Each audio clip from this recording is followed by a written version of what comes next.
Hello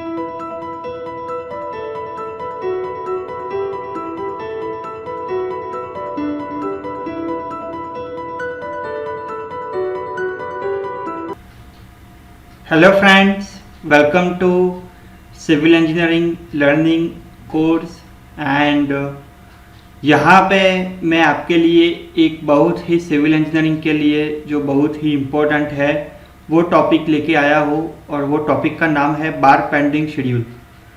जब भी दोस्तों हम कंस्ट्रक्शन पे वर्क कर रहे हैं तो ऑब्वियसली हमें डिफरेंट काइंड्स के आरसीसी मेंबर्स को कंस्ट्रक्ट करना होता है। डिफरेंट काइंड के आरसीसी मेंबर को कंस्ट्रक्ट करके डिज़ाइन करके उसका एस्टिमेशन भी निकालना होता है ताकि हमारा एस्टिमेट और ऑन साइट कॉस्ट दोनों मैच होनी चाहिए।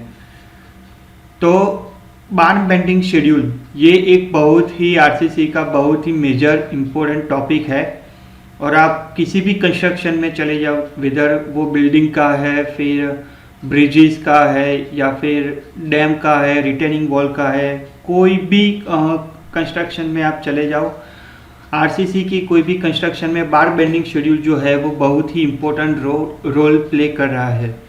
तो दोस्तों आइए मैं आपको बार बेंडिंग शेड्यूल बहुत ही बेसिक लेवल से एडवांस लेवल तक मैं आपको सिखाऊंगा और फिर ये बार बेंडिंग शेड्यूल और ऑटोकैड का ड्राइंग और एक्सेल तीनों की हेल्प से हम किस तरीके से बहुत ही बढ़िया सा प्रोफेशनल बार बेंडिंग शेड्यूल निकाल सकते हैं। और ये बहुत ही सिंपल स्टेप्स है। अगर आप डिप्लोमा भी हो या फिर डिग्री हो या फिर मास्टर्स हो, आप बार बेंडिंग शेड्यूल इजीली लर्न कर सकते हो क्योंकि मैं जिस तरीके से आपको सिखाने वाला हूँ वो टेक्निक बहुत ही सिंपल है कि आप डिप्लोमा, डिग्री, बैचलर या फिर मास्टर्स सभी के लिए बहुत ही इजीली आप अंडरस्टैंड कर सकते हो ये बार बेंडिंग शेड्यूल। तो इसको बीबीएस बार बेंडिंग शेड्यूल भी बोला जाता है। तो दोस्तों आइए स्टार्ट करते हैं।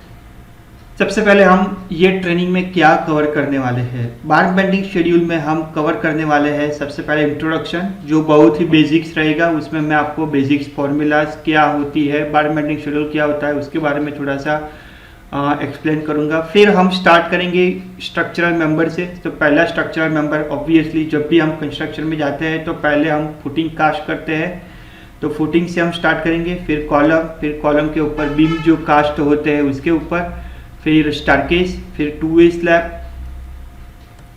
फिर उसके बाद हम सर्कुलर स्लैब का भी बार बेंडिंग शेड्यूल निकालेंगे, फिर बॉक्स कलवर्ट और रिटेनिंग वॉल और फिर कैंटिलीवर बीम। तो ये एक बेसिक ट्रेनिंग है और फिर बेसिक लेवल से मैं आपको एडवांस लेवल तक धीरे धीरे मैं आपको लेके जाऊंगा। सबसे पहले मैं वेरी बेसिक लेवल से स्टार्ट करूंगा और फिर यही चैप्टर को मैं आगे कंटिन्यू भी करूंगा। फिर ऑटोकैड और एक्सेल की हेल्प से हम बहुत ही प्रोफेशनल एडवांस लेवल की फॉर्मूला यूज़ करके बार बेंडिंग शेड्यूल किस तरीके से क्रिएट किया जाता है वो भी मैं आपको डिटेल में सिखाऊंगा।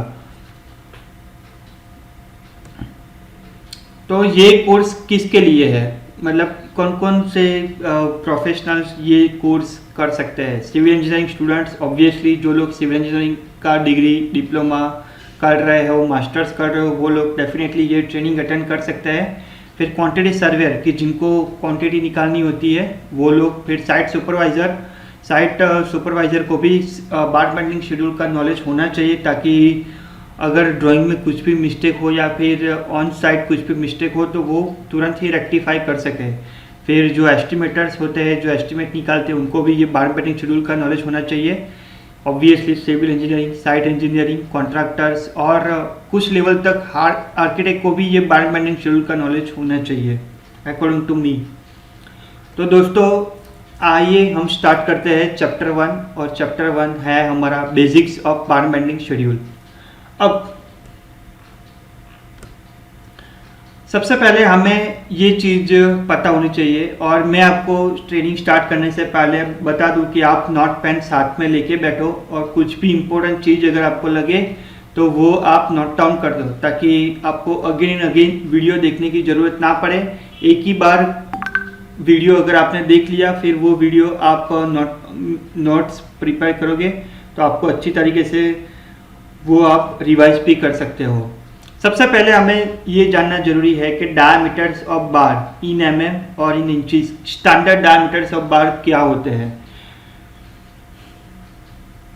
तो 6 mm के बार होते हैं, 8 mm के बार होते हैं, 10 mm, 12 mm, 16 mm, 20 mm, 25, 28, 32, 36 and 40। ये स्टैंडर्ड डायमीटर्स ऑफ बार होते हैं।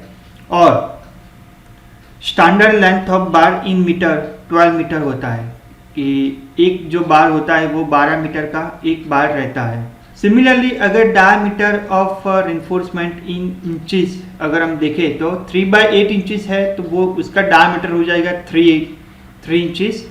1/2 इंचेस तक है तो उसका डायमीटर हो जाएगा 4। फिर 5/8 इंचेस है तो उसका डायमीटर हो जाएगा 5। 3/4 इंचेस है तो उसका डायमीटर हो जाएगा 6। फिर 7/8 इंचेस है तो उसका डायमीटर हो जाएगा 7। 1 इंचेस है तो उसका डायमीटर हो जाएगा 8। 9/8 इंचेस है तो उसका डायमीटर हो जाएगा 9। और 10/8 इंचेस है तो उसका डायमीटर हो जाएगा 10। और standard length of the bar in feet is 40 feet. तो ये स्टैंडर्ड चीज आपको याद रखनी जरूरी है। अभी आपको formula to find out weight of the bar in metre वो आपको पता होना चाहिए, बेसिक्स फॉर्मूला। और फीट वो भी आपको पता होना चाहिए, in feet and in metre. तो सबसे पहले वेट पर मीटर की फॉर्मूला है d² डिवाइड बाई 162.162। ये फॉर्मूला प्लीज आप नोट डाउन कर दो, ये फॉर्मूला बहुत इंपॉर्टेंट है। d² मीन्स डायमीटर का बार divided by 162.162। Suppose for example मैं अगर 6 mm डायमीटर का बार लेता हूँ तो d हो जाएगा मेरा 6, तो 6² डिवाइड बाई 162.162। तो मेरा जो वेट पर मीटर होगा वो 0.22 kg पर मीटर। और अगर वेट पर बार निकालना है तो ऑब्वियसली यहाँ पे हमने देखा कि standard length of the bar 12 metre है तो उसको हमें 12 मीटर से मल्टीप्लाई करना पड़ेगा। तो 6² डिवाइड बाई 162.162 मल्टीप्लाई बाई 12 तो 2.67 kg पर बार। सिमिलरली अगर हम फीट में बात करें तो वेट पर फीट हमारा है d² divide by 24 divide by 2.204। ये स्टैंडर्ड फॉर्मूला है। और please note that the diameter should be in numbers. तो जो d है वो हमारा नंबर में होना चाहिए। तो डायमीटर ऑफ बार d जो है लेट्स से 4 इंच डायमीटर है, तो W जो हमारा रहेगा वेट पर feet that is d² that is 4² divide by 24 divide by 2.204। तो आपका आंसर आएगा 0.3002 kg पर फीट। और वेट पर बार W इज इक्वल टू 4² मतलब d² divide by 24 divide by 2.204 multiply by standard length of bar in feet. तो यहाँ पे आप देख सकते हो स्टैंडर्ड लेंथ ऑफ बार जो है वो 40 फीट है। तो यहाँ पे हमने कंसिडर किया है 40 मल्टीप्लाई बाय 40, सो 12.10 kg पर बार। तो दोस्तों ये हमारा स्टार्टिंग बेसिक इंट्रोडक्शन था, introduction about to bar bending schedule. अभी नेक्स्ट वीडियो में हम डिटेल में डिस्कशन करेंगे।